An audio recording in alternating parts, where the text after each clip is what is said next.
Falando de História.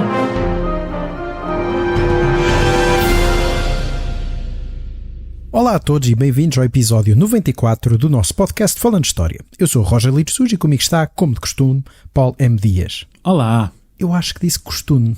Eu acho que disseste costume. Eu acho que nós vamos começar isto outra vez. Sim. Falando de História. Olá a todos e bem-vindos ao episódio 94 do nosso podcast Falando de História. Eu sou o Roger Litzuz e comigo está, como de costume, Paulo M. Dias. Olá. E antes de começarmos neste nosso episódio, aproveitamos desde já para agradecer aos patronos que suportam esta nossa iniciativa de divulgação da história e para todos aqueles que ainda não são nossos patronos e querem contribuir com esta nossa missão, já sabem, é só seguir o link que deixamos na descrição deste episódio, que é para a nossa plataforma Patreon, onde podem contribuir com um valor simbólico a partir de 2 euros para este nosso projeto. Mas vamos voltar agora ao nosso episódio desta semana, onde vamos recuar até aos finais da Idade Média para falar daquele que é ainda hoje o mais famoso conflito daquele período, a Guerra dos 100 Anos, que opôs de um lado Inglaterra e do outro França, durante grande parte dos séculos XIV e XV. Não é assim, Paulo? Sim, mas para começar quero fazer desde já 3 salvaguardas sobre esta disputa entre as coroas de Inglaterra e de França. Em primeiro lugar, a expressão Guerra dos 100 Anos não é utilizada naquele período. Foi criada no século XIX por historiadores do romantismo, que viam naquele conflito um dos mais importantes dessa longa lista de guerras entre Inglaterra e França, e isto numa altura em que as guerras napoleónicas ainda eram muito recentes. Ou seja, isto quer dizer que se os nossos ouvintes utilizarem máquina do tempo para recuar, por exemplo, até 1420, não vale a pena perguntar a um cavaleiro inglês ou francês como vai então a Guerra dos 100 Anos, porque vão só ficar confusos. E qual é então a segunda ressalva que queres fazer? Apesar do nome Guerra dos 100 Anos indicar que foi um só conflito, o facto é que estamos perante um conjunto de guerras ocorridas entre 1337 e 1453 e interrompidas por períodos mais ou menos longos de tréguas e, como seria natural, também pelo advento da peste negra entre finais da década de 1340 e inícios da seguinte. Aliás, sobre a qual já falámos no nosso episódio número 2, para quem quiser ouvir, lá atrás ouvir. Exatamente. Ou seja, este nome acaba por ser enganador, porque não estamos de modo nenhum perante um longo conflito, mas sim um conjunto de vários que tiveram, é verdade, uma relação relativamente próxima. Mas se pensarmos dessa forma, também se pode aglomerar outros conflitos, como a Primeira e a Segunda Guerras Mundiais, já que estiveram também intimamente ligados. E por isso, quando os historiadores modernos estudam a Guerra dos 100 Anos, acabam por dividi-la em diferentes fases, para torná-la mais fácil de compreender e até de digerir para nós, enquanto público, e por isso também aqui vamos seguir este modelo. O que se percebe que até é uma forma pouco adequada, em termos científicos modernos, de apelidarmos estes conflitos apenas com um único nome, mas pronto, é realmente a forma como se convencionou chamar então este longuíssimo conflito. Mas tinhas uma terceira salvaguarda, não é? Como os nossos ouvintes mais atentos, ou os melhores a matemática pelo menos, terão reparado, entre 1337, que é quando começa a guerra, até 1453, que é quando acaba, passam-se 116 anos. Portanto, também aqui temos este nome de Guerra dos 100 Anos a não estar nada certo.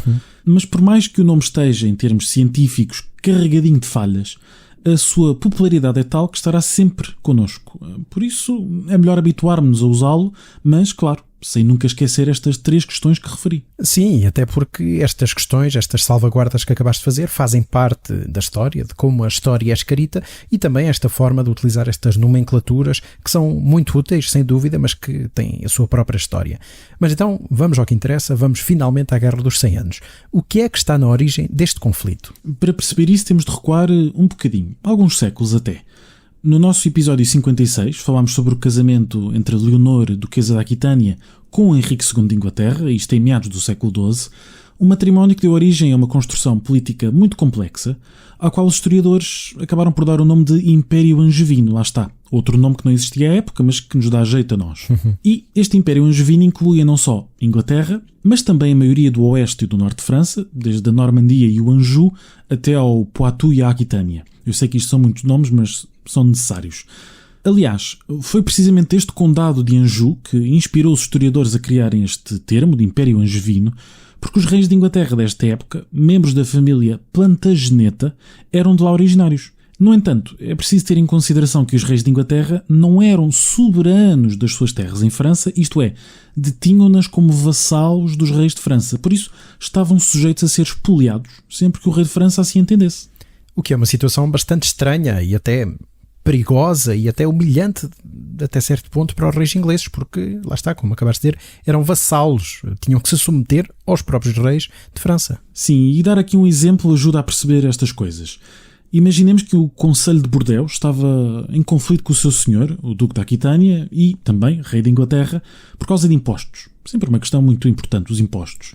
O Conselho podia então apelar à intervenção do rei de França, enquanto senhor do Duque, para sanar esta questão, o que era perfeitamente legítimo e legal, mas era também humilhante para os reis Plantageneta. E por isso, os reis da dinastia Capeto de França vão arranjar maneiras, algumas mais legítimas do que outras, convenhamos, de começar a confiscar os territórios franceses tutelados pelo rei de Inglaterra. E vão ser de tal modo bem-sucedidos que, em 1224, aos ingleses já só restava o ducado da Aquitânia e tudo o resto tinha sido perdido. Por isso, ao longo de um século, a coroa inglesa vai lutar muito arduamente para manter esta região sob controle. Desde logo porque é uma zona rica e dali provém praticamente todo o vinho que abastece a Inglaterra e que era importante também para o cerimonial religioso cristão, para a celebração da missa. Desculpa, mas pronto, sempre há piores razões para se combater numa guerra do que pelo vinho. Queres confessar alguma coisa aos nossos ouvintes, Roger? Não, para já não. Bom, então voltando ao episódio e deixando de parte a terapia, quando chegamos aos inícios do século XIV, a coroa inglesa tem cada vez mais dificuldade em manter os territórios da Aquitânia e da Gasconha, ou seja, ali a zona sudoeste de França, mais ou menos a metade esquerda da parte de baixo da atual França, para quem tiver assim um mapa na cabeça, um mapa mental. Por exemplo, Eduardo I e Eduardo II de Inglaterra, de quem já aqui falámos a propósito das suas guerras contra a Escócia, no nosso episódio 78, viram-se envolvidos em duríssimos conflitos contra o rei de França, que, apanhando os ocupados no norte das Ilhas Britânicas, aproveitava, obviamente, para tentar confiscar os seus territórios continentais. Contudo, os acontecimentos de 1327 e 1328 vão marcar uma nova fase nas relações entre os dois reinos, embora, no imediato, isso ainda não fosse exatamente perceptível. E que acontecimentos foram esses em 1327 e 28? Em primeiro lugar, em janeiro de 1327, Eduardo II de Inglaterra foi deposto num golpe palaciano e, posteriormente, assassinado, tudo por ordem da própria mulher, Isabel de França, conhecida com alguma razão como a Loba de França, e pelo amante desta, Roger Mortimer. Eduardo II tinha sido um rei particularmente fraco e impopular, enfrentou várias revoltas internas, sofreu derrotas humilhantes na Escócia e por isso não houve grande contestação à sua deposição. Foi nessa altura sucedido pelo filho mais velho, Eduardo III, de apenas 14 anos, e este rei era muito novo, mas tinha uma personalidade muito diferente da do pai, por isso não tinha grandes intenções de ser marioneta da mãe do amante. Por isso, logo em 1330, conseguiu afastar os regentes, aprisionou a mãe e enforcou Mortimer, evidentemente. A partir dessa altura, assume, então, pessoalmente as rédeas do poder. Portanto, se o primeiro acontecimento notável nesse período foi a ascensão deste tal Eduardo III de Inglaterra, qual foi o segundo? O segundo foi a extinção da dinastia dos Capetos em França, com a morte do rei Carlos IV em fevereiro de 1328. Este monarca tinha tido vários filhos, entre os quais a mãe de Eduardo III, Isabel, mas não tinha, por alturas da sua morte, qualquer herdeiro masculino. Portanto, o trono passou para um primo, Filipe VI de Valois. No imediato, não houve grandes problemas, desde logo porque o novo rei era um homem maduro, tinha ali à volta de 35 anos, e era conhecido por ser competente e popular. E, aliás, os primeiros anos do seu reinado mostraram isso mesmo, porque foi capaz de obter do novo rei da Inglaterra uma série de concessões humilhantes. Por exemplo, em 1329 e 1331, conseguiu forçar Eduardo III a prestar-lhe homenagem pela posse dos seus territórios no sudoeste de França. Uma recusa teria levado, naturalmente, à abertura das hostilidades, o que não interessava de todo aos ingleses, que estavam, novamente, e como de costume, envolvidos na Escócia. Por isso, Eduardo III cedeu, reconhecendo, para todos os efeitos, a ascensão dos Valois ao trono de França, uma decisão que, curiosamente, viria a repudiar alguns anos mais tarde. Mas a subida progressiva destas tensões entre os dois reis tornava já praticamente inevitável a eclosão de um conflito mais tarde ou mais cedo. Conflito esse que deve ter começado em 1337, porque já disseste no início que esta Guerra dos 100 Anos começa nesse ano. Ora, nem mais, foi precisamente em 1337 que começou uma nova guerra entre França e Inglaterra, embora ainda não se adivinhasse que seria apenas a primeira de muitas, nem que teria consequências muito significativas. É possível que esta guerra tivesse sido evitada se Filipe VI tivesse partido para a Terra Santa em cruzada, conforme tinha planeado em 1336, mas em março desse ano o Papa Benedito XII informou que a cruzada não podia prosseguir. E porquê? Porque ainda tinha questões pendentes na Gasconha e na Escócia. E este reino da Escócia, note-se, estava aliás em plena guerra civil entre um pretendente ao trono apoiado pelos ingleses e outro apoiado por quem? Pelos franceses. A intervenção papal, neste caso, percebe-se, faz todo o sentido se pensarmos que o próprio Benedito XII era francês e residia em Avignon, no sul de França.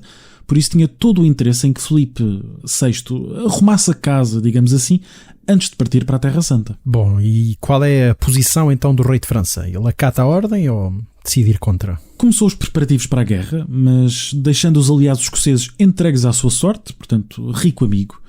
A armada que tinha preparado para a cruzada foi transferida do Mediterrâneo para o Canal da Mancha, onde começou, obviamente, a piratear os navios ingleses e a atacar as aldeias costeiras, sobretudo ali na Ilha de Wight, durante o verão de 1336. A partir dessa altura começou, naturalmente, a surgir o medo de uma invasão francesa de Inglaterra, o que não estaria totalmente fora de questão. E nem sequer seria a primeira vez que aconteceria, basta lembrar a invasão normanda de 1066. Simultaneamente, Filipe VI começou a arranjar aliados no sul do seu reino para assegurar um assalto eficaz à Gasconha. E em dezembro emitiu uma espécie de ultimato. Eduardo III, enquanto seu vassalo leal, devia entregar imediatamente Roberto de Artois, cunhado do rei de França e acusado de homicídio, que obviamente se tinha pirado para a corte inglesa. Esta exigência seria normal se feita por um senhor ou um vassalo, mas o problema aqui é que Roberto de Artois se tinha refugiado em Inglaterra e não nas terras francesas de Eduardo III. Por isso Filipe não tinha qualquer jurisdição e por isso mesmo qualquer direito a fazer um pedido do género. O que era um pedido bastante humilhante, não é? Para um rei como Eduardo III, que era um rei de pleno direito e portanto não tinha que estar com estas coisas face ao rei francês. Sim, por isso mesmo esta exigência foi recusada. Filipe VI estava, claro, a esticar a corda para ver até onde poderia obrigar Eduardo III a ceder. Provavelmente nem sequer esperaria que o Roberto de Artois fosse enviado para a França, até porque, claro, estava a preparar-se para a guerra há vários meses. Estava literalmente a testar os limites do rei inglês. A guerra era já inevitável, embora não seja fácil apontar exatamente quando começou. Como referi, houve vários ataques franceses à costa inglesa no verão de 1336 e a partir de fevereiro do ano seguinte, alguns castelos na Gasconha foram atacados por tropas francesas. A partir de abril desse ano, quando o rei francês ordenou a mobilização do seu exército, aí sim, já não havia volta a dar, portanto, pode-se considerar que a guerra começou a sério nesta altura, portanto, primavera de 1337. Filipe VI concentrou as suas tropas no sudoeste de França, pronto para conquistar os territórios ingleses, enquanto Eduardo III, depois de reforçar a Gasconha com alguns homens e também a fronteira escocesa, convém nunca esquecer, preparou-se para, ao comando de um exército poderoso, rumar aos Países Baixos, juntando-se a aliados locais numa invasão do norte de França. E aqui começa então esta primeira fase de Guerra dos 100 Anos, que vai durar desde o início das hostilidades, em 1337, até o Tratado de Bretigny, em 1360. E como é que decorre então esta primeira fase da guerra? Bem, quer dizer, antes de tudo, quantas fases da guerra é que há, só para preparar psicologicamente os nossos ouvintes do que é que vem aí? Ao todo são 4, okay. E não têm todas a mesma duração. Pronto, então vamos à primeira. Como é que decorre então esta primeira fase? Entre 1337 e 1339, a iniciativa na guerra cabe quase sempre aos franceses, o que era natural, foram eles que começaram as hostilidades. Entre esses anos, a Gasconha e a Aquitânia sofreram ataques terríveis. Logo no verão de 1337, os franceses começaram a fazer chevauchées, ou seja, cavalgadas ou raids, que destruíam a economia e os meios de produção do inimigo, roubando tudo o que podia ser transportado, destruindo tudo aquilo que não conseguiam meter num saco, no dorso do cavalo ou numa carroça. Ou seja, uma política de terra queimada. Sim, essencialmente era isso. Este género de operação era extremamente comum na guerra e servia, como foi o caso, para preparar o terreno para uma posterior conquista. Por isso as tropas de Filipe VI foram capazes de conquistar parte deste território inglês no sudoeste de França, chegando a cercar Bordeaux, embora sem sucesso, em 1339. Simultaneamente, a marinha francesa continuava os seus ataques à navegação e à costa de Inglaterra. Em 1338, por exemplo, atacaram os portos importantes de Portsmouth e de Southampton e as ilhas de Jersey e Guernsey, acabando mesmo por tomar esta última e mantendo-a em posse francesa durante vários anos. No ano seguinte, pareciam estar, aliás, em curso os planos de invasão do sul de Inglaterra, o que só foi impedido por um motim dos marinheiros genoveses ao serviço de Filipe VI, que acabou por dar tempo suficiente aos ingleses para regimentarem navios suficientes para proteger a sua própria costa. Bom, mas mesmo com este motim à parte, a coisa corria bastante bem para o lado francês. Sem dúvida, e a resposta inglesa ia sendo atrasada, quer pela destruição causada pelos ataques navais, quer pelos problemas onde? Na fronteira escocesa. Por isso, só no verão de 1338 foi possível a Eduardo III rumar aos Países Baixos, conforme planeado, região onde esteve em campanha até 1340. É preciso notar que as cidades e as vilas desta região mantinham laços comerciais muito importantes com a Inglaterra, desde logo porque importavam a lei inglesa que alimentava a sua forte e pujante produção têxtil. Além disso, estavam em rebelião aberta contra o seu senhor, o Conde da Flandres, um vassalo do rei de França, por isso tinham tudo a ganhar com o apoio inglês. Por isso, em 1338, Eduardo III rumou a estes Países Baixos, onde acabou por reunir um exército que incluía ingleses, flamengos, alemães e gente de outras partes do Sacro Império Romano-Germânico, desde logo porque conseguiu alcançar o apoio do imperador Luís da Baviera. No entanto, tudo isto demorou o seu tempo, pelo que só foi possível avançar contra a França no verão de 1339. Mas nessa altura já Filipe VI tinha rumado ao norte do seu reino com um exército determinadíssimo a deter o invasor. E o que é que acontece finalmente quando os dois exércitos se encontram? É uma love affair?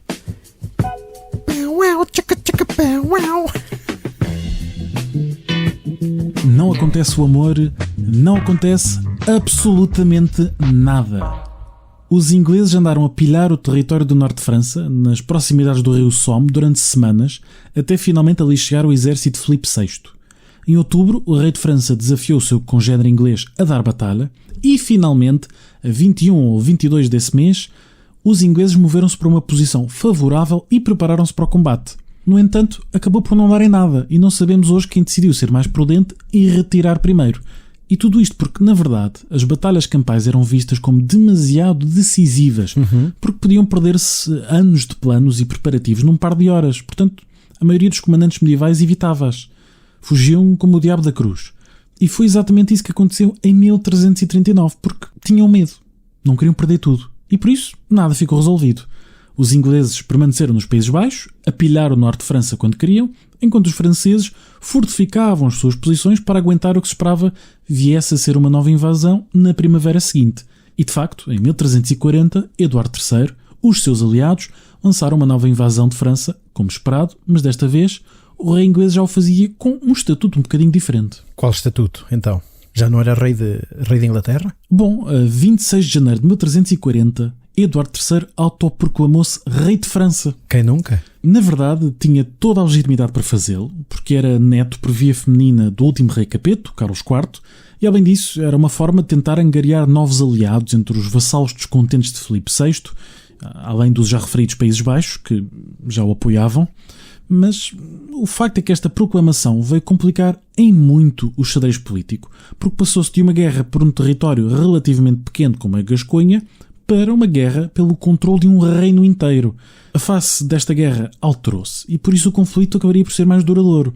Embora, de quando em quando, os reis ingleses abandonassem, como veremos, o título de rei de França, acabavam por ir repescá-lo noutras alturas, de tal modo que só em 1801 é que abdicaram definitivamente desse título, mesmo não detendo qualquer território em França há mais de 200 anos. O que é realmente uma guerra bastante limitada, aliás, como outras que tinham até acontecido antes e, como referiste, ganhava agora um caráter bastante diferente, tendo em conta que o que estava em causa era o trono de França e o controle de todo esse reino. Sim, sem dúvida. E entretanto, esta situação inglesa, que tinha sido atroz entre 1337 e 1339, alterou-se significativamente.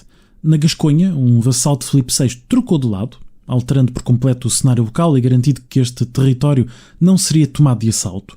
Enquanto isso, no Canal da Mancha, a vitória inglesa na Batalha de Sluis aniquilou uns 90% da marinha de guerra francesa, afastando de vez a ameaça de uma invasão ao sul de Inglaterra. Este alívio permitiu a Eduardo III lançar esta campanha de 1340, que referi, e que deveria ser o primeiro passo rumo ao trono francês. E começou por ir atacar a cidade de Tournai. No entanto, o cerco correu mal, e perante a aproximação do exército francês, esteve novamente no ar a hipótese de uma batalha campal. Mas como esta não chegou a acontecer, e devido já à exaustão de anos de guerra dispendiosa, Eduardo III e Filipe VI assinaram tréguas por 9 meses.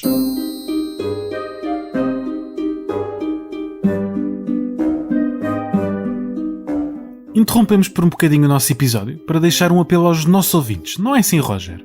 Sim, o podcast Falando História é um projeto independente, como todos sabem, e por isso, se os nossos ouvintes quiserem apoiar-nos e contribuir para a manutenção deste nosso podcast, podem fazê-lo através da plataforma Patreon em patreon.com/falandohistoria. E claro, deixamos este link na descrição do episódio, onde podem encontrar toda a informação necessária para fazer parte da nossa comunidade.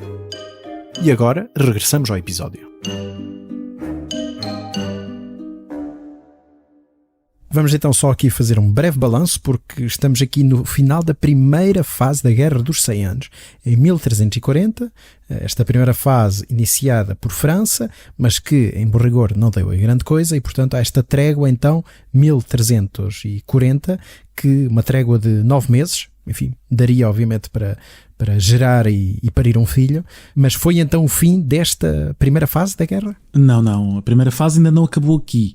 Desde logo porque, assim que terminaram as tréguas, os franceses avançaram na Aquitânia e ocuparam bastante território. Para tentar puxar as tropas francesas do sul de França para o norte, os ingleses invadiram a região da Bretanha. Ali andou em campanha o próprio Eduardo III, entre 1342 e 1343, mas, uma vez mais, a guerra não teve qualquer desfecho. Por isso foram assinadas novas tréguas até 1346, esperando-se que, entretanto, fosse possível negociar a paz definitiva. No entanto, no verão de 1345, a guerra reacendeu-se, como seria de esperar, agora com uma ofensiva inglesa que contou com o apoio de vários nobres franceses que estavam descontentes com Filipe VI e, por isso, trocaram de lado. Um exército foi então enviado à Bretanha, consolidou as posições inglesas naquela região, enquanto o outro, que foi para a Gasconha, mais a sul, foi capaz de recuperar algum do território perdido desde 1337. Então, aqui só uma breve nota, porque na realidade estes ataques ingleses ao território francês é tudo naquele que é hoje o território francês, quer dizer, não, neste período, neste momento, não se ataca o território, a ilha britânica, não é? Portanto, efetivamente é território inglês, mas é naquele que é a atual França. Sim, a guerra raramente chega à Inglaterra, são saqueados alguns portos, mas pouco mais que isso. No entanto, depois deste reforço da Bretanha e da Gasconha, o grosso do exército invasor inglês, liderado por Eduardo III, vai desembarcar na Normandia no verão de 1346. E depois de saquear a cidade de Caen, Eduardo III ruma a Paris, obrigando Filipe VI a sair-lhe ao caminho para dar batalha. E o resultado aqui foi uma esmagadora vitória inglesa na Batalha de Crécy, a 26 de agosto de 1346. Que é uma das batalhas mais famosas desta Guerra dos 100 Anos e que foi ganha, em boa medida, se a memória não me está aqui a trair, graças às táticas inovadoras inglesas. Quer dizer, inglesas, não é? Aqui com umas aspas. Sim, os ingleses aprenderam bem a lição com as derrotas face aos escoceses entre os finais do século XIII e os inícios do século XIV. Por isso, a partir da década de 1330, começam a imitá-los, ou seja, obrigam os cavaleiros a desmontar para combater apiados, lado a lado com os arqueiros armados com os arcos longos. Em Crécy, a escolha de terreno favorável, combinada com uma massa sólida de homens de armas e arqueiros, provou ser demasiado para a carga relativamente desorganizada da cavalaria francesa. Como resultado, uns 10 ou 15 mil ingleses foram capazes de superar 20, 25 mil franceses. Estas táticas eram tão eficazes que seriam mantidas praticamente sem alterações até meados do século XV, vindo a inspirar a guerra noutros cenários, como em Portugal, não é? Na Batalha de Aljubarrota e noutras, conforme explicámos no nosso episódio número 47. No entanto, no imediato, a derrota em Crécy levou à retirada de Filipe VI e à conquista inglesa de Calais, um porto no norte de França, muito próximo já dos Países Baixos, após um prolongado e complexo cerco. Esta cidade viria, aliás, a manter sob controle inglês até meados do século XVI, constituindo sempre um importante ponto para o lançamento de invasões contra a França. Ou seja, não só foi uma vitória militar, do ponto de vista militar, tático, mas foi uma vitória decisiva e muito relevante para Eduardo III de Inglaterra. Importante sim, mas não inteiramente decisiva. A guerra continuou a arrastar-se de forma inconclusiva, digamos, durante as décadas de 1340 e 1350, não obstante as ocasionais tréguas e negociações de paz falhadas. O fracasso dessas negociações levou a novas operações em grande escala a partir de 1355. Nesse ano, o herdeiro da coroa inglesa, Eduardo, conhecido como o Príncipe Negro, liderou uma cavalgada muito bem sucedida, durante a qual arrasou a região do Languedoc, destruindo e saqueando muitas cidades, muitas terras, e obtendo desse modo grandes quantidades de despojos ali naqueles vilarejos e cidades do sul de França. Este sucesso motivou o lançamento de outra expedição, como seria de esperar, semelhante à primeira, mas desta feita dirigida ao coração de França. Foi então já no regresso à Aquitânia que o exército inglês foi apanhado pelas tropas lideradas por João II de Valois, que em 1350 tinha sucedido ao pai, o falecido Filipe VI. Os ingleses voltaram então a assumir uma posição defensiva, semelhante à de Crécy, sendo assim capazes de obter uma nova e ainda mais surpreendente vitória nesta Batalha de Poitiers, a 19 de setembro de 1356. E desta vez foram mesmo capazes de capturar o próprio rei de França, que viria a passar o resto da sua vida preso na Torre de Londres, sempre à espera de ser resgatado. Bom, não bastava realmente já a grandiosa vitória em Crécy, quer dizer, passado pouquíssimo tempo tem outra grande vitória em Poitiers. Sim, em 10 anos 2 derrotas bastante esmagadoras. E por esta altura os ingleses estavam convencidos que seriam capazes de acabar com a guerra de vez. Percebe-se, não é? Percebe-se a confiança. Por seu turno, os franceses começavam a cair numa guerra civil pelo controle do reino, já que o rei legítimo estava preso pelo inimigo. Por isso, em 1359, Eduardo III lançou uma nova invasão, desembarcando em Calais com um exército de 10.000 homens. Entre outubro desse ano e abril do seguinte, desolou a região em torno de Paris, dando indicações de que planeava, finalmente, fazer valer os seus direitos como pretendente ao trono francês, capturando aquela que era vista como a capital. No entanto, as campanhas prolongadas eram muito dispendiosas, muito difíceis de manter, sobretudo quando os resultados no terreno eram inconclusivos, como foi aqui o caso. Por isso deu-se por satisfeito, quando a 8 de maio de 1360 foi assinado o Tratado de Bretigny, de acordo com o qual Eduardo III ganhava suzerania plena sobre Calais, as regiões de Ponthieu, do Poitou e da Aquitânia, com um território expandido para esta última.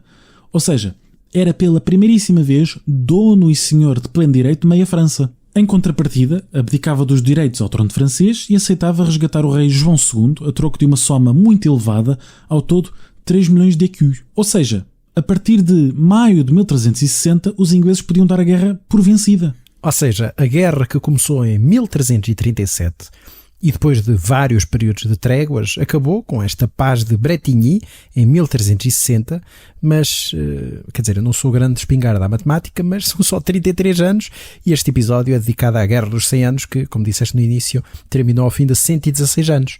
Ou seja, isto na realidade não acabou nada, não é? Lá está. A ideia de uma guerra que durou mais de 100 anos cai por terra quando se percebe que, entre 1360 e 1369, Inglaterra e França estiveram em paz. E há várias razões que explicam quase uma década de acalmia. Do lado inglês, Eduardo III estava satisfeito com as conquistas de Bretigny, enquanto do lado francês, o cativeiro do rei João II levou à fragmentação política e ao início de uma guerra civil, pelo que era completamente indesejável provocar o vizinho inglês. Só em 1364 as coisas começaram a resolver-se do ponto de vista francês. Primeiro em abril, com a morte de João II e a subida ao trono de Carlos V, e no mês seguinte, com o final da guerra civil entre este e o pretendente Carlos de Navarra. A partir de então, o novo rei francês começou a preparar o reino para a guerra, esperando poder vingar, claro, as derrotas do passado. Enquanto isso, Inglaterra e França iam, claro, apoiando candidatos diferentes na luta pelo poder em diferentes regiões, como foi o caso na Guerra pelo Ducado da Bretanha ou na Guerra Civil em Castela. E quando é que recomeçaram então as hostilidades propriamente ditas entre Inglaterra e França? Foi em janeiro de 1369, quando os franceses invadiram a Aquitânia, sendo então capazes de tomar uma parte importante deste território. Carlos V alegava que, não obstante os termos do Tratado de 1360, ainda detinha direitos sobre o sudoeste de França, por isso estava determinado a confiscar aquelas terras a quem considerava um vassalo desobediente, Eduardo III. Como resposta, o rei inglês voltou a usar o título de rei de França, mas no terreno os franceses mantiveram a vantagem. Ano após ano, os ingleses sofreram perdas territoriais neste oeste de França, como por exemplo a cidade de La Rochelle, perdida em junho de 1372, em parte devido à intervenção de galés castelhanas. Se em tempos os ingleses tinham dominado meia França, agora começavam a perdê-la. E imagino que isso seja a segunda fase da Guerra dos 100 Anos. Exatamente, a qual vai durar até 1389. Foram 20 anos muito duros para os ingleses, que perderam grandes quantidades de território e alguns dos seus comandantes mais brilhantes. Por exemplo, em 1376 faleceu de doença o Príncipe Negro, e no ano seguinte faleceu de velhice Eduardo III. O trono inglês ficou entregue ao seu neto, Ricardo II, uma criança, o que só veio complicar toda esta situação. Bom, mas mesmo assim imagino que os ingleses tenham sido capazes de resistir a estas investidas. Sim, conseguiram aguentar a Gasconha e parte da Aquitânia, bem como o enclave de Calais, no norte, mas tudo o resto foi perdido para Carlos V de França, que era, é preciso dizê-lo, muito mais competente que os seus antecessores e até que os seus sucessores. Além disso, contou quase sempre com um apoiante de peso, o Marechal Bertrand du Guesclin, um dos mais geniais comandantes militares do seu tempo. Contudo, o falecimento destas duas figuras, embora não em combate, note-se, em 1380, acabou por abrandar o ritmo das conquistas francesas. A partir dessa mesma altura, os ingleses perceberam que não valia a pena enviar mais expedições à França, não só porque eram muito caras, mas sobretudo porque todas as que tinham enviado na última década tinham acabado mal. Por isso, os territórios continentais teriam de defender-se com os seus próprios recursos, enquanto a coroa apostava em investidas noutros lugares. Quais outros lugares? Olha, nas áreas mais tradicionais de intervenção inglesa, a Bretanha, os Países Baixos e até a Península Ibérica. Por isso, a Inglaterra auxiliou Portugal durante a sua guerra contra Castela, desde logo em Aljubarrota, e também por isso fizeram grandes esforços para tentar tomar o trono castelhano, de modo a afastar este reino da órbita de França. Enquanto isso, França fazia exatamente o mesmo, ajudando os seus aliados na Bretanha, na Escócia, em Castela, o que levava ao conflito a alastrar-se a diferentes geografias. Finalmente, em 1389, Inglaterra e França chegaram a um novo acordo de tréguas, o qual viria a ser reafirmado em 1396. Com o fim desta segunda fase da guerra, desta vez eram os franceses que tinham razões para se dar por satisfeitos. Ainda assim, não tinham sido capazes de obter uma vitória total, final e decisiva, sobretudo porque a população estava cada vez mais cansada da guerra, da destruição e, sobretudo, dos elevados impostos que eram obrigados a pagar para sustentá-la. E também porque o novo rei de França, Carlos VI, era menor de idade quando subiu ao trono. Por isso, optou-se por assinar, como referi, umas tréguas. Mas não estejas a enganar os ouvintes, porque a Guerra dos 100 Anos não acaba aqui. Porque, vamos lá ver, teve 927 e só passaram 59 anos entre 1337 e 1396. Portanto, ainda falta um pedaço. É isso mesmo, Roger. Tens a matemática muito apurada ao ponto de estar escrita no guião. Mas isso sim, claro. Sim, mas a partir de 1399 entramos nesta terceira fase da Guerra dos 100 Anos, a qual irá durar até 1429, ano da ascensão da famosa Joana d'Arc. Mas já lá iremos. Para já, é preciso ter em consideração que as décadas de 1380 e 1390 foram particularmente difíceis para a Inglaterra, que passou por acontecimentos como a Revolta dos Camponeses, em 1381, até à prisão, deposição e posterior assassinato do rei Ricardo II, em 1399-1400. A usurpação do trono por Henrique IV, o primeiro rei da dinastia Lancaster, ou Lencastre em português, vai criar uma fortíssima contestação interna, levando a diversas revoltas no país de Gales e no norte de Inglaterra. E claro, assim que a Inglaterra se viu cheia de problemas, França aproveitou para começar a atacar a Gasconha, tomando alguns territórios nesses primeiros anos do século XV. Mas não se pense que os franceses ficaram exatamente a rir dos infortúnios ingleses durante muito tempo. E então porquê? O que é que aconteceu?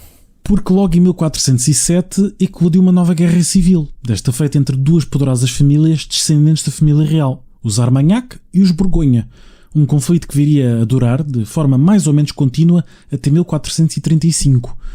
O que importa reter é que os ingleses começaram logo a aproveitar o enfraquecimento da coroa francesa, oferecendo apoio militar ora aos Borgonha, ora aos Armagnac, consoante lhes iam sendo feitas ofertas mais ou menos tentadoras, como por exemplo a entrega do território que lhes tinha sido reconhecido pelo Tratado de Bretigny. Mas foi preciso esperar até 1415 para um novo rei inglês, Henrique V, ter o seu reino suficientemente calmo para poder liderar pessoalmente um exército em França, algo que não acontecia há várias décadas.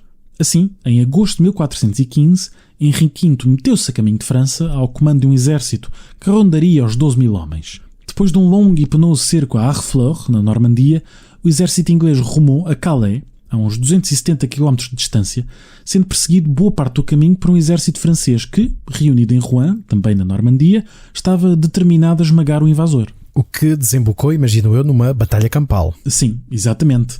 O encontro entre estas duas forças deu-se a 25 de outubro, nas imediações da pequena aldeia de Agincourt. Graças à boa escolha do terreno e à competência dos seus comandantes, os soldados ingleses, cansados, doentes, famintos, foram capazes de vencer a fina flor da nobreza francesa, recorrendo às mesmas táticas que tinham sido utilizadas com sucesso em Crécy e Poitiers. Tropas desmontadas e uma combinação de homens de armas e arqueiros longos. Esta fórmula continuava a ter sucesso, como se percebe. O que não se percebe é porque é que os franceses continuavam a tentar vencê-la sempre da mesma forma, com cargas frontais de cavalaria. Bom, realmente não se percebe como é que os franceses, pela terceira vez, são derrotados precisamente da mesma forma. Pensar-se-ia que teriam aprendido, aliás, os ingleses aprenderam da mesma forma, não é? Foram derrotados pelos escoceses e passaram a fazer a mesma coisa, e no caso dos franceses isso efetivamente não aconteceu, e o que lhes deu esta derrota muito famosa e importante para o lado inglês. Sim, a vitória em Agincourt permitiu a Henrique V regressar à Inglaterra. Para quê? Para preparar um novo exército. Claro. Quando voltou a França, no verão de 1417, estava determinado a conquistar a Normandia, um território que tinha sido perdido para a coroa francesa 2 séculos antes. E por isso, entre 1417 e 1419, ocupou-se com essa conquista, enquanto França se dividia cada vez mais, fruto não só da guerra civil, mas também da fraqueza do seu rei, Carlos VI, considerado louco por muitos dos seus contemporâneos.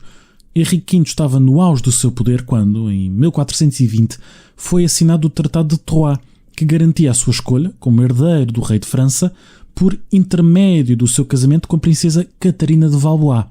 E de facto, Henrique V poderia ter sido o primeiro rei da Inglaterra e de França, mas acabou por morrer de desinteria, que contraiu durante um cerco a um castelo, em agosto de 1422. Poucos meses depois, em outubro desse mesmo ano, falecia então o rei Carlos VI de França, deixando o seu trono não ao próprio filho, o Delfim Carlos, mas antes ao neto, Henrique VI de Inglaterra. O que não deixa de ser bastante irónico, não é? Que Henrique V podia ter sido reino unido de França e Inglaterra se tivesse aguentado essa desinteria e tivesse sobrevivido mais uns tempos. Sem dúvida, mas as duas coroas acabaram por recair sobre o seu filho, que tinha então menos de 1 ano de idade.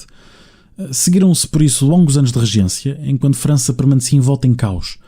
Durante a década de 1420, o Delfim Carlos tornou-se de facto o líder da resistência anti-inglesa, mas saiu quase sempre derrotado. O Duque de Bedford, irmão do falecido Henrique V, manteve os seus propósitos expansionistas e entre 1425 e 1428 garantiu a conquista da região de Maine, a sul da Normandia. Nesse mesmo ano, as tropas inglesas deram então início ao cerco de Orleans, no rio Loire, que viria a durar até 1429 e resultar numa primeira e bastante inesperada derrota inglesa, graças, sobretudo, à intervenção de Joana d'Arc. Que é uma famosíssima figura da história de França e da Europa dos finais da Idade Média, aliás, que merece efetivamente um episódio. Imagino que não vai ser agora que vais contar a sua história de vida. Sim, eventualmente dedicaremos um episódio a esta figura, mas para já importa ter em consideração que entrou em cena em 1429, era uma jovem camponesa nessa altura e garantia ter sido enviada por Deus para expulsar os ingleses de França. E é precisamente a derrota inglesa neste cerco de Orleans que encerra a terceira fase da Guerra dos 100 Anos, um período marcado, sobretudo, pelas conquistas de Henrique V. E, portanto, estamos a falar do início da quarta e última fase da guerra. Os nossos ouvintes não desesperem, estamos quase no fim. É a quarta e última fase da guerra em 1429, é certo? Quando é que acaba? Não o episódio, esta fase. Quer dizer, o episódio também, porque está ligado a isso. O episódio daqui a pouco. A guerra em 1453. A ascensão de Joana d'Arc marcou então esta viragem na guerra. Alguns meses depois da vitória em Orleans, em julho de 1429, o Delfim foi coroado como Carlos VII. Não foi nessa altura possível tomar Paris e durante a década de 1430 os ingleses passariam a estar sobretudo na defensiva, embora tenham sido capazes de livrar-se de Joana d'Arc, que queimaram por heresia em 1431, mas em 1435 os franceses não só foram capazes de conquistar parte do Ducado da Normandia, como conseguiram convencer Filipe, o Bom, Duque da Borgonha, e casado com uma filha de Dom João I, a trocar de lado, abandonando a aliança inglesa. Ao longo dos anos seguintes, França foi, aos poucos e poucos, conquistando o território ocupado pelos ingleses no norte, muito graças à reorganização militar idealizada precisamente pelo rei Carlos VII. Em 1444 foram finalmente assinadas tréguas, as primeiras desde 1415. Portanto, aqui 30 anos de guerra muito intensa. Os dois lados estavam exaustos e precisavam de tempo e, sobretudo, de dinheiro para se recompor. Pois, porque quer dizer, estamos a falar de uma população exausta, mas pode-se imaginar que, apesar de não ser 100 anos de guerra contínua, são 100 anos muito preenchidos de guerras, de hostilidades, de frequentes destruições das culturas, dos campos agrícolas, o que acaba por ter um impacto tremendo numa sociedade pré-industrial. Mas neste caso então, quando é que recomeçam as hostilidades? Em 1449-1450, Carlos VII de França liderou a reconquista da Normandia, que esteve pouco mais de 20 anos nas mãos inglesas. As guarnições das fortalezas daquela região tinham sido diminuídas nos anos anteriores, fruto da crise económica em Inglaterra, e por isso foram um alvo relativamente fácil. Depois desta vitória no norte, as tropas francesas rumaram ao sudoeste, dando início à campanha para a subjugação do último reduto inglês, a Gasconha. A campanha foi longa e dura, apenas terminando com a conquista de Bordeaux, em outubro de 1453. Os ingleses ainda tentaram socorrer a cidade, enviando um exército no verão desse ano, mas acabaram trucidados na Batalha de Castillon. Já sem grande capacidade de resposta, o governo inglês não teve outra opção senão aceitar a derrota. Nunca foi assinado um tratado de paz, portanto, a Guerra dos 100 Anos tecnicamente nunca acabou. Mas ainda continua hoje em dia, não é? Ainda continua, mas o resultado era evidente logo à época. França concluía a quarta e derradeira fase da Guerra dos 100 Anos com uma vitória retumbante.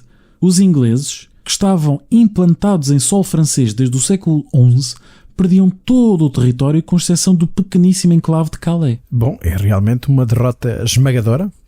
Depois de mais de 100 anos deste conflito, não contínuo, mas efetivamente muito forte, sobretudo se tivermos em consideração que os ingleses estiveram a ganhar durante boa parte do tempo. Sim, e note-se que este conflito, ou melhor, esta série de conflitos, acabou por resultar na consolidação dos próprios reinos de Inglaterra e de França. O que começou como uma disputa feudal por um território tornou-se num conjunto de guerras que fortaleceu o poder de cada rei e criou estruturas militares e civis novas. Basta pensar que para custear o esforço de guerra, quer em Inglaterra, quer em França, tiveram de ser desenvolvidas novas formas para cobrar impostos. Por isso ainda hoje se considera que este conflito permitiu dar os primeiros passos na construção dos Estados modernos na Europa. E tudo por causa de uma guerra que começou na Gasconha em 1337 e acabou também na Gasconha em 1453. E a partir de então, o destino dos dois reinos foi muito distinto. França continuou a consolidar-se. Nos finais do século XV seria um país que tinha absorvido já os ducados da Bretanha e da Borgonha e invadiria até a Itália, enquanto Inglaterra, no imediato, entrou em recessão profunda e numa guerra civil conhecida como a Guerra das Duas Rosas, da qual um dia também aqui falaremos sem dúvida. Bom, depois desta longuíssima viagem de 116 anos, apesar de, vou aqui voltar a frisar, de se chamar a Guerra dos 100 Anos, chegamos ao fim. São realmente muitos nomes, muitos locais, muitos contextos diferentes, até porque, obviamente, a Inglaterra e a França que começam este conflito não são os mesmos, passado 116 anos, como acabaste de explicar tão bem, mas para os nossos ouvintes que quiserem saber mais sobre este conflito, quais são as tuas sugestões de leitura? As minhas sugestões passam por livros, sobretudo estrangeiros, como seria de esperar. Não há nenhuma obra em português dedicada a este conflito no seu todo, o que é pena. Portanto, fica um repto às editoras que queiram traduzir ou mesmo criar obras de raiz sobre este tema, que é, de resto, muito interessante. Mas, avançando então, a minha primeira sugestão é um livro de Anne Curry, que é uma grande especialista na Guerra dos 100 Anos e, em particular, na Batalha de Agincourt, que se chama The 100 Years' War, 1337-1453, portanto, a Guerra dos 100 Anos, 1337-1453, publicado pela editora Osprey há mais de 20 anos, em 2002, mas continua a ser uma síntese muitíssimo atual sobre o que se sabe acerca deste conflito bastante longo. E depois uma sugestão em português, num livro coordenado por João Gouveia Monteiro, Guerra e Poder na Europa Medieval, das Cruzadas à Guerra dos 100 Anos, publicado pela imprensa da Universidade de Coimbra em 2015, e que inclui precisamente um capítulo sobre esta batalha de Agincourt e que explica também um bocadinho as campanhas de Afonso V e este contexto mais vasto do que foi a Guerra dos 100 Anos durante esse período. E pronto, é tudo neste nosso episódio 94 do podcast Falando História, onde recuamos para a Idade Média. Já sabem que o nosso e-mail está sempre aberto para qualquer sugestão que queiram nos dar. Claro que podemos demorar mais um pouco a responder, mas não se preocupem, nós lemos os vossos e-mails e algum dia haveremos de lá chegar. E como sempre, a primorosa edição de áudio é do nosso Marco António. Watson, there is an element of truth in what you say. É tudo esta semana, até à próxima. Até à próxima. Falando de História.